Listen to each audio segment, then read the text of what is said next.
Hey booktube, it's your girl, Alexis. The books I read in June.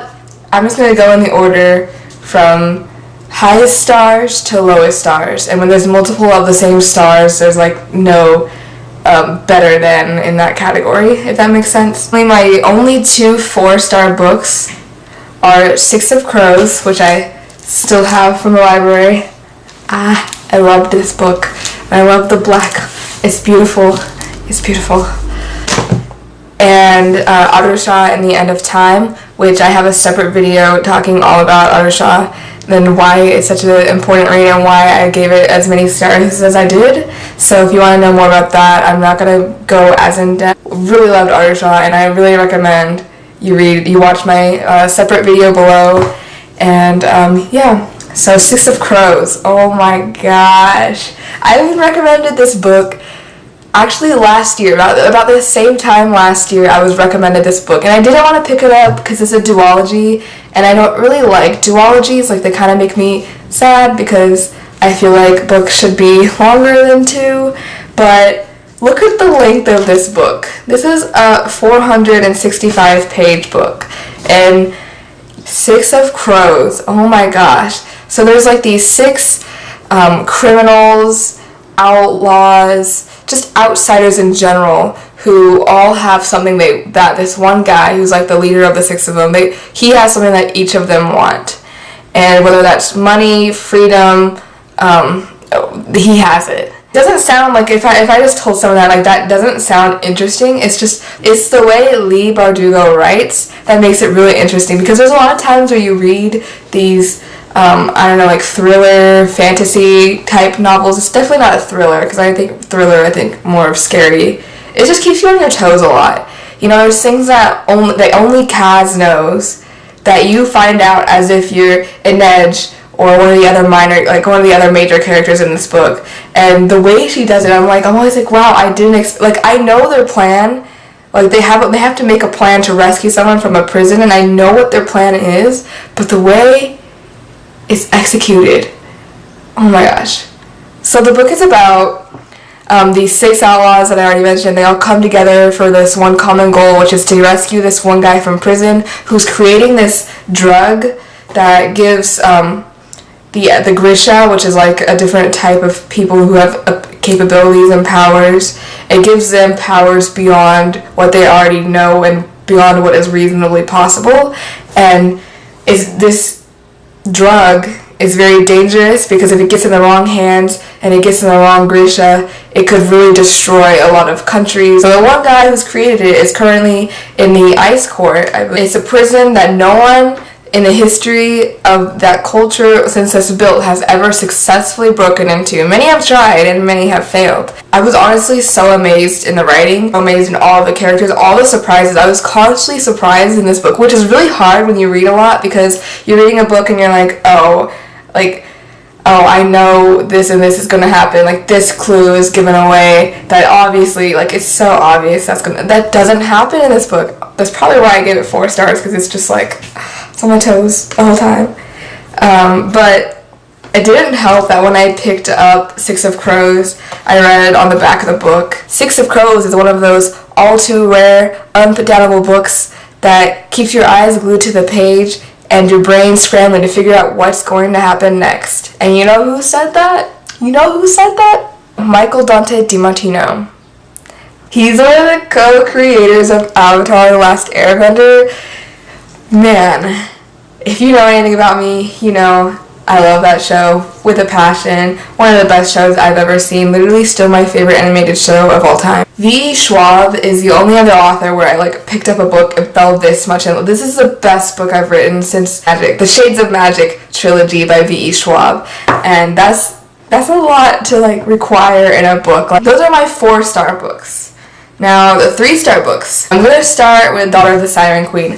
I read Daughter of the Pirate King right after it came out. I think I got an Amazon thing. You know, Daughter of the Pirate King is about a girl who is literally the daughter of a pirate king, so she's kind of skilled and a warrior and a fighter, and she has her own ship, but she's also the daughter of the Siren Queen, which gives her these special capabilities, these siren-like capabilities where she can sing and persuade a man to do anything he wants. It doesn't work on women, only works on men. And I don't know, it's a really cool book. The first one was really good.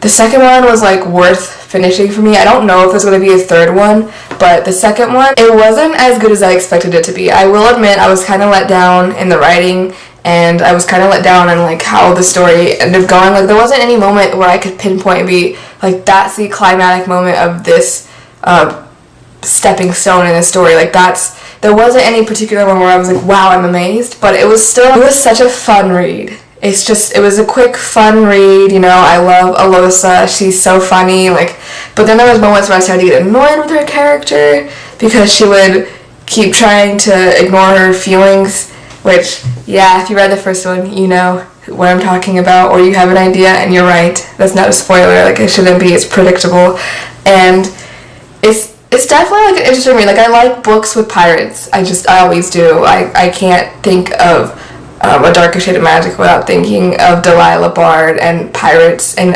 Alucard and just pirates. Like, I love pirates, okay? But I think the reason I didn't like give it 4 stars or anything was because it was one of my anticipated reads for a year, and maybe I'm kind of being harsh on it, but I'd waited for this book to come out for a really long time, and when it did, I guess it just didn't kind of meet my expectations the way I wanted it to. Like, it's still good. Like, I would still recommend you go read it.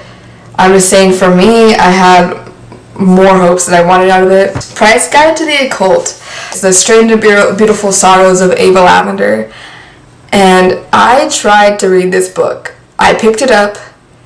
I didn't like it. I didn't like it at all. I couldn't finish it. I got like to the first 50 pages and I was like, oh my god, this is literally like reading Genesis. Like, this person's born, and then they give birth to this person, and then that person dies, and then this person has kids, and then they die, and like, it's just like, I don't care about your family. Like, nothing happened, and within the first a good chunk of the book to keep me interested to want to read the second half, nothing.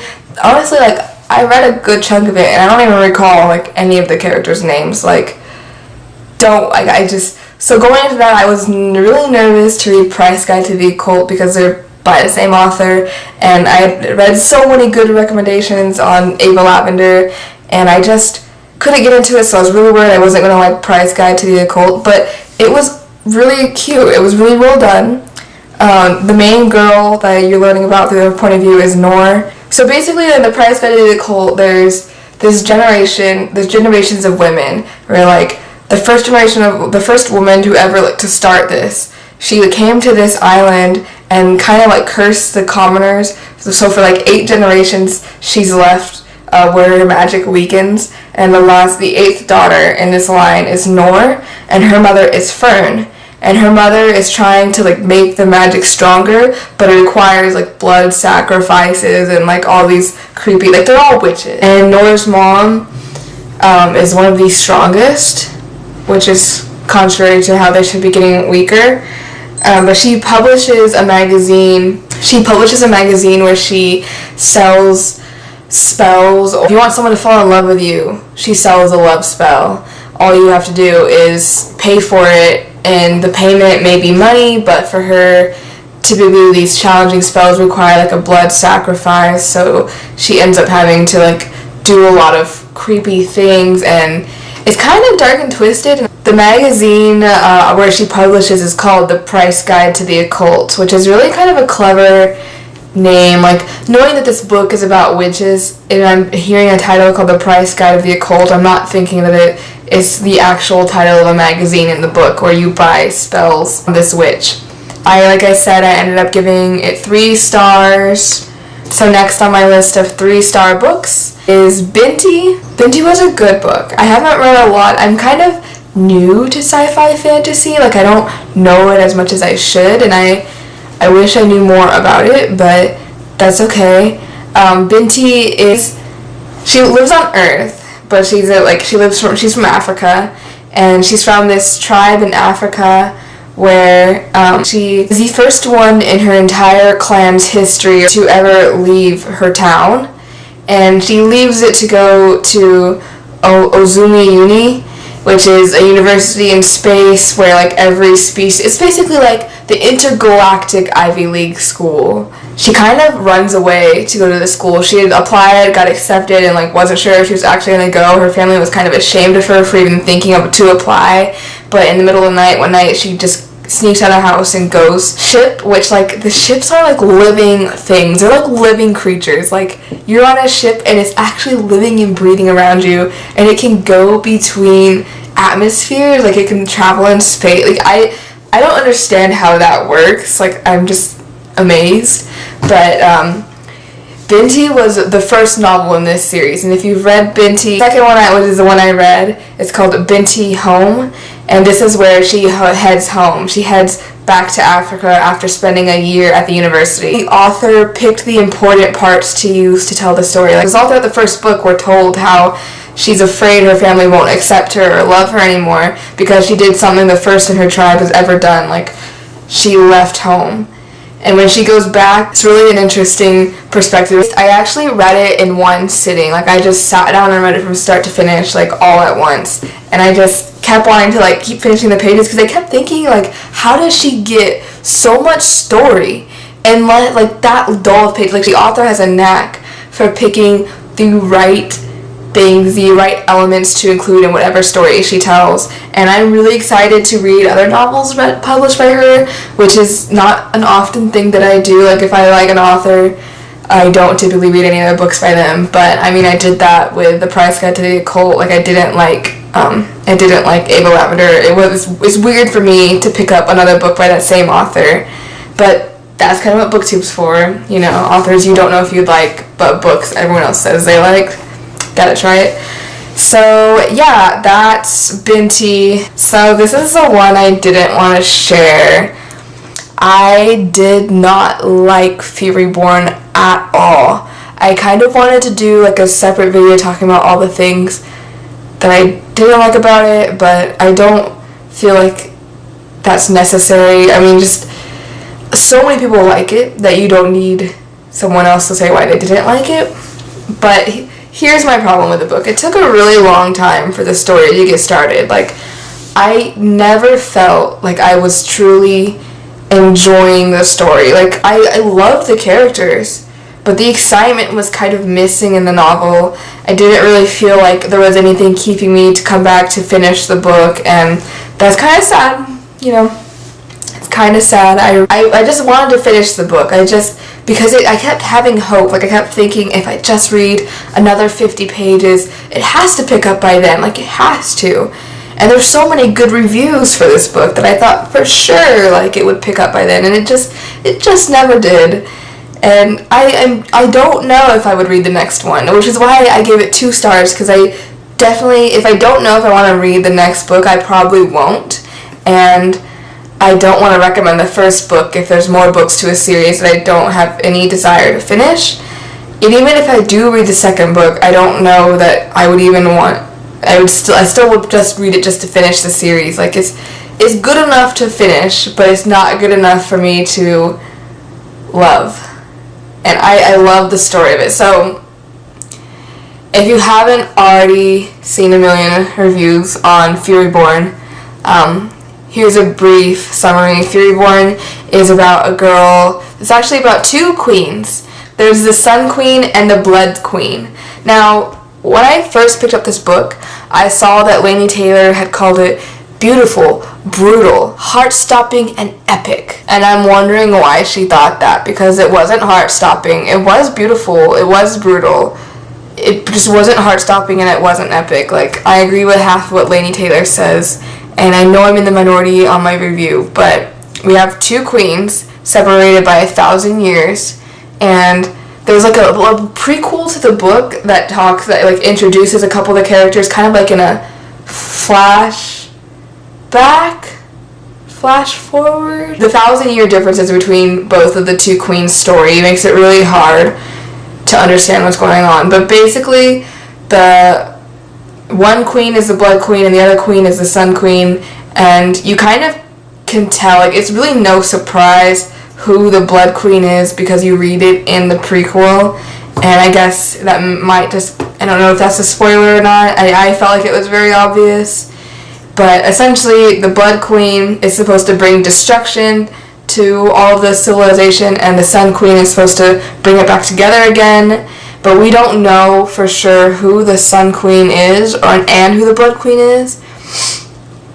And going through the book is just Princess in the earlier part, like 1,000 years before the second princess. She's in love with this guy who's the crown prince, and they're doing a horse race, and suddenly like a bunch of people come out to attack him with means to kill him, and she reveals that she has the ability to wield all 7 elements, and without the use of like any tools to conjure them, which typically only one person can control one, and they have to have like for example, if you were to control like rocks or earth, you'd have to have like a piece of rock with you, or like something to conjure the other rock around. And so basically she has this ability that like lets everyone know that she's the prophesized queen, and after that she has to compete in like these 7 trials for each of the elements to prove that she has the mastery to do it, but because she has kept it secret for all of her life that she can wield all 7 elements.